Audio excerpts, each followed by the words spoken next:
Guys, I'm bringing you a pretty insane Ashe loadout. I decided I really wanted a DPS Ashe build, but I still wanted that cooldown Ashe Arrow reset build, which is still works really well. And that's the most primary thing that makes Ashe meta right now. So for the first two items, you're still going to be sticking with the Man Immune Trinity Force, but this is where it gets a little different. I decided to add in Charge Blade and Lord Doms, and let me tell you guys, this build hits hard, and you're going to see it in this gameplay, man. I'm telling you, it's very, very strong, and I think you could actually carry with this build. Now, since we want a DPS build, you're going to need a rock lethal tempo. Lethal tempo, once you get it fully stacked up, especially with your Q ability will let you get your stacks a lot quicker compared to other ADC champions, and so that's why lethal tempo works really well with her. Next, you're going to want to run Brutal, because Brutal's damage does so much in the early game, and it really helps Ashe be more aggressive and oppressive in the laning phase, which you will see. And next up, Bone Plating. Bone Plating is the best rune. It's the best defensive rune in the game as long as you know how to use it and you trade when you have it up, and you just be careful when it's on cooldown. And next up, Mana Flow Band for the Man Immune and for energy control. And for the spells, you're going to want to run Barrier and Flash. So in this gameplay, guys, this was an interesting one. We were basically losing, but we made a comeback. So with that being said, let's hop right on into the gameplay. Alright guys, we're now in the gameplay, and it's actually been a while, I feel like, since I've done post commentary, but in this video we're playing some Ashe Thresh. And so we rushed to take over their bush, and honestly, it's a little interesting because we're against a MF Leona, which is a very interesting lane. I haven't laned against it too many times, and right here, as you can tell, I'm a little rusty. I let MF kind of land that Q on me, but luckily that Bone Plating was in there to protect me from that extensive damage. But yeah guys, so I feel like Ashe is one of the most fun ADC champions to play, but it's like the build for her is just like the cooldown Ashe build, and I think this build does give you some versatility DPS wise, because I've tried some Stormrazor Ashe builds, and I've also tried Bork Ashe builds as well, and I feel like they both just kind of suck, and this build I actually feel its presence. Right here, I really didn't want to flash for it. I don't want to invest 2 flashes to kill MF, but I was like, okay, the only way I'm gonna kill her there is by flashing. If I was in more of a better position, I would have like not needed to burn my flash. So I needed to make sure I was like really far forward, so when Thresh flashed, I didn't need a flash to close the distance. But yeah guys, I also haven't been playing as much as I used to, because guys, if you have been living under a rock and don't know what's going on, Wild Rift has canceled esports in basically all non-Asian countries, basically. So the EU, Brazil, Latin American, the Americas, like there is no Riot sponsored events anymore, and basically there will be no official Wild Rift esports tourneys in those regions. And if you guys are just wondering what my take is, well, it sucks for, I was getting ready to go one more year for competing, and now that's not really an option, which is totally fine. It's totally fine, because I was only doing that because of like that there was an opportunity for me to do it. But I will still be making content on Wild Rift, guys. So if you're wondering about that, I will still be making content on Wild Rift, because I think Wild Rift is still a really fun game. And yeah, but I am excited for some other games as well, though. On the horizon, there's going to be Honor of Kings, and I know, guys, that's everyone's probably like, God, man, what a game to go to. It definitely looks horrible in comparison to Wild Rift. I mean, it's a lot, like, there's less, like, it's just, it's not as hard, like, there's no wards in that game, like, like, that's, like, as easy to put it, there's no wards in that game, like, how are you supposed to play a game with, how are you supposed to play a MOBA with no wards, you know what I mean? Like, it's just like, so there's that, but I am going to give it a try, because why not? And also, guys, there's another game that I'm kind of excited about too, which is Warzone Mobile. I'm kind of excited for that game too. But as of for right now, you know, we're on the Wild Rift grind because it's still fun. But I just feel like also though with Wild Rift, like, yeah, I don't know. I don't know. I just think them canceling the esports is definitely gonna hurt the game, because you're gonna lose the pro players because now the pro players that, like, for example, I'm lucky. I'm a pro player, sure, but I'm a content creator at heart. And I could just easily go back to, like, you know, I'm doing YouTube, so like that's why I could keep playing Wild Rift. But for the other pro players, they're gonna basically just quit, and that sucks because without the pro players, the high elo games are gonna be horrible, and people are just gonna slowly quit over time. Like, oh man, right here, this is beautiful by Thresh. Thresh really was able to gap close for me, and we were able to just secure that kill onto MF. And what's actually very interesting about this game too, specifically, is I've never gone against an AP MF before, ever, and I guess this is already the ripple effect of them canceling the esports scene. Now we're getting AP MFs in Wild Rift, but maybe that's an NA thing. Oh my god, right here, bro. I was trying to do some survival stuff, but this Riven, man, flash ulted me. Brutal.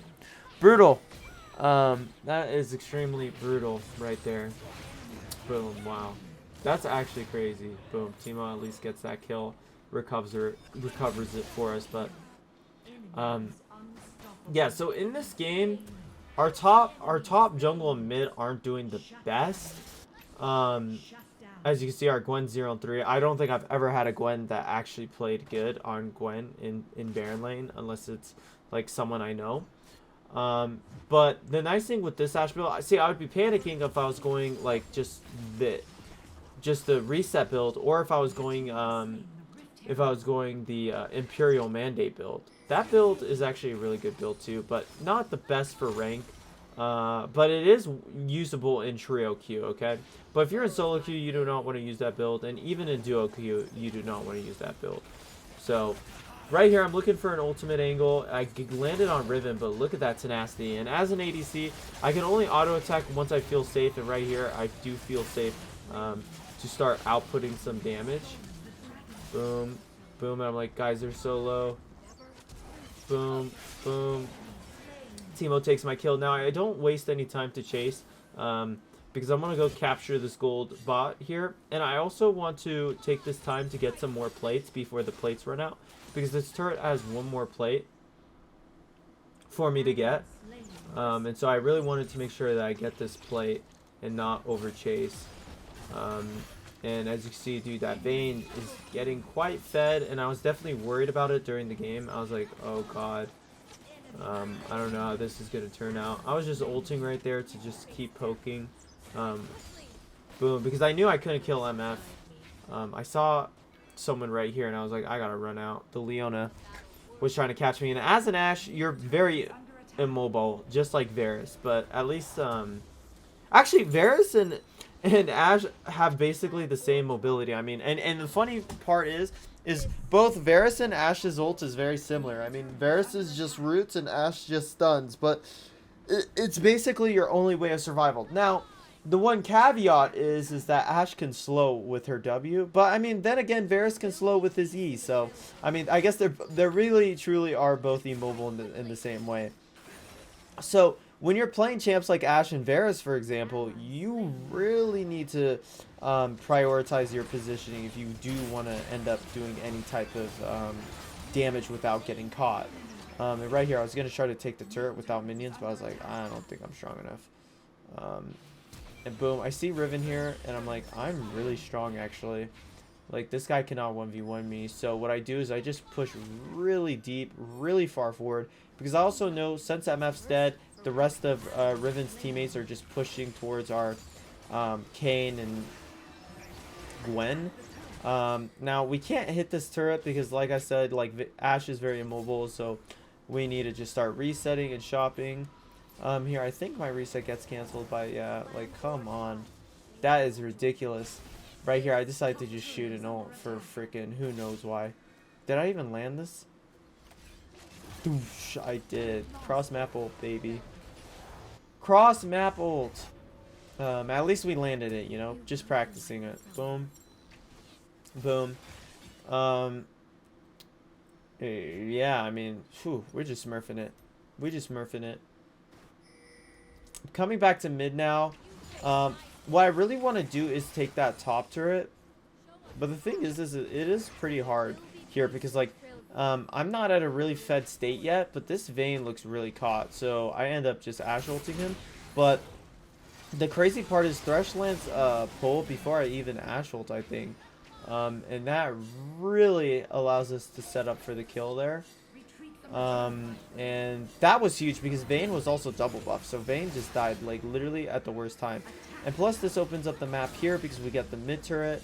And once you get the mid turret against an enemy team, the reason why that's so huge is it allows you to move forward, place deeper vision, and it also makes the enemy team scared to walk up. And also on top of that, you're able to steal jungle camps a lot easier. So right here, I didn't finish up the blue buff because I just didn't feel safe doing it. And I also was doing it quite slowly too. So I just was like, all right, I have 1.5k gold. Let me reset. Boom, boom. I got my stasis. Stasis is nice here for Leona ulti, Yone ulti, Riven. Like anyone being on top of me is just really beneficial too. Oh my god, that Ashe ult was horrible. I was trying to land it, but like it was just bad. Look at right here, guys. I'm just kiting them out. I'm just kiting them out. Vayne's super low, but at the same time, I still got to be a little careful. As you see, this Riven's trying to look for me, or the MF and slash basically Riven was trying to look for me there. Just got to use my map awareness to make sure I don't go in too deep. I'm thinking about looking with my Ashe ult again onto this Riven. I'm like, all right, let's try to bait this. Boom! I make it up. Boom! I land that Ashe ult, but not the other one.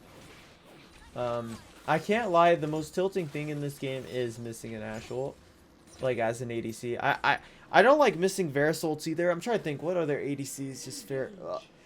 I don't like missing Ezreal ults either. Oh my god, I just yawned. I don't like missing Ezreal ults either, because these champs I just listed, their ultimates are so important, like, to land. Like, now you guys might be like, is the Ezreal ult really important land? Yes, it is, because that Ezreal's ultimate is like broken damage wise. Like, dude, that thing does so much damage. So it's always important to land those type of abilities. And right here, I'm looking for this Vayne and Leona, but like the Vayne is just like too risky to go for with the way my team's set up. And I'm also seeing us burn the dragon, so I'm like, okay, I'm just gonna look for an ult once they go, and I'm boom. Okay, Yone, you're dead, and then I'm just auto attacking Leona, and you know, we're just in a perfect position to deal damage. I mean, that was perfect. You know, it's really like I'm prioritizing my positioning and letting them engage. Like, I could look for that Ashe ult, but at the same time, imagine I Ashe ult, but the Ashe ult wasn't good. It still lands, but then we tried to force on it and we lose the fight. But I was like, all right, we'll just play patiently here since we're doing dragon. Let them engage on us, and just little decisions like that can really make a huge difference. And so now we can clear up their jungle and taking out another mid turret. I mean, they're gonna be so scared to be walking up. Oh my god, I forget to take the red buff. That's how you know I haven't been playing as much. I'm not. Oh my god, I can't believe I didn't take the red buff there. Boom! I just Ashe ult Leona. I'm not quite sure what she was doing right here. Keeping our distance as always. We see this Riven, but it's like really hard to chase a Riven. I realized, damn, I have so much gold, guys. I don't know if I really want to be doing this. I'm like, yeah, I'm just gonna reset. Boom! Pick up the charge blade, dude. These 3 items alone is very powerful, and you're gonna see once we get that Lord Doms, the amount of damage we output. Like, I really love the Lord Doms item, but the problem is like by the time you get the 4th item, like the game's almost over anyways, which could be a little annoying at times.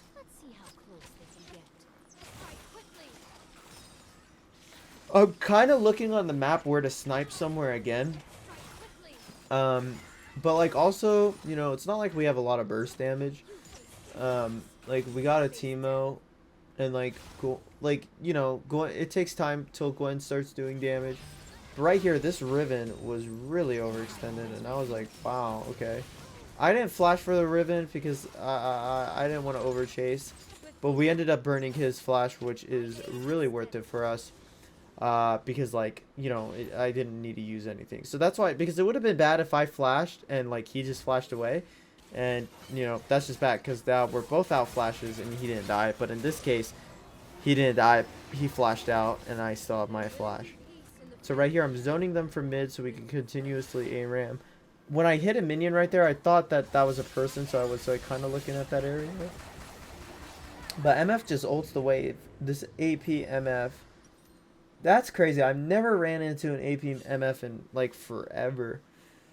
But I mean, this is so good by us. You know, we're just getting vision on their jungle, seeing what's good, you know, starting it up. And I'm just coming down here, shoving these 2 waves out. I mean, this is a lot of gold right here. 2 cannons. I see that the enemy team is like in the riverish. And I'm like, okay, I'm just dipping because I really want to make sure I rush my build and get it.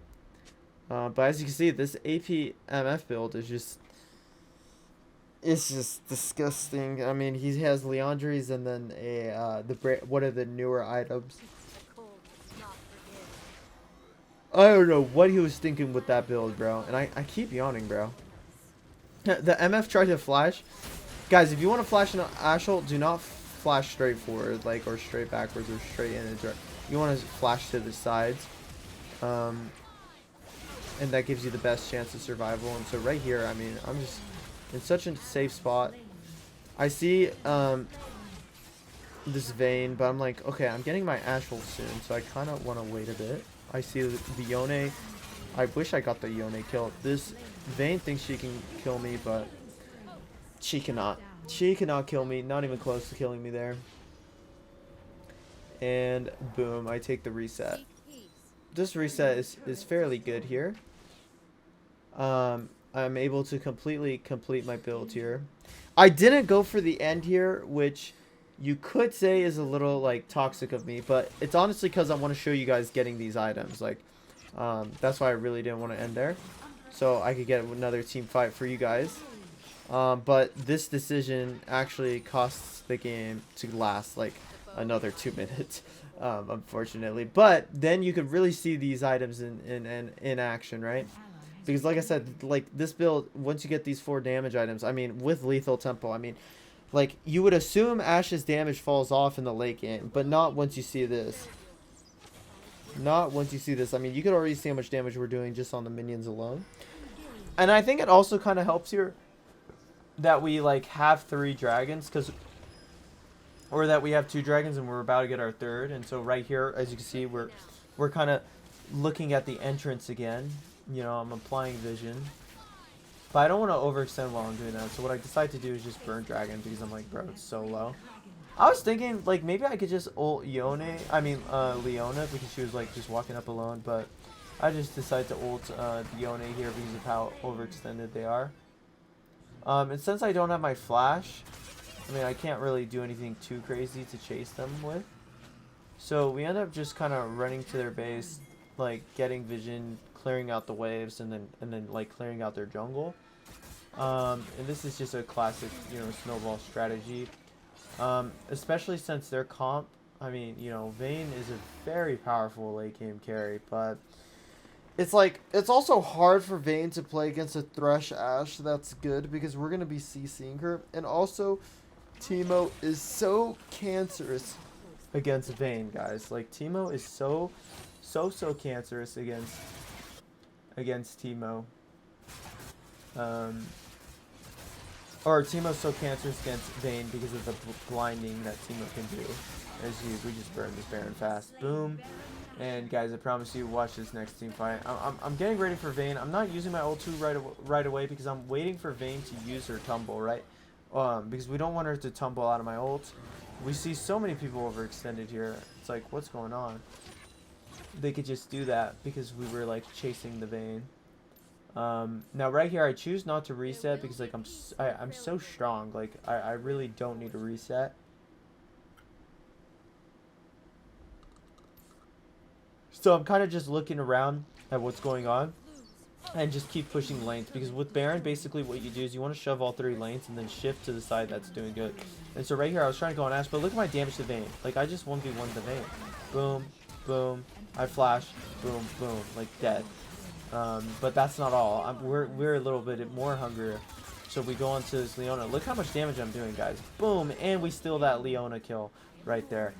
Now, luckily, Glenn just took the other kill, but as you can see, this Ashe build is actually really powerful, guys. So make sure to give it a try on your own. If you guys did enjoy the video, make sure to like and subscribe, and I'll catch you guys in the next one. Peace!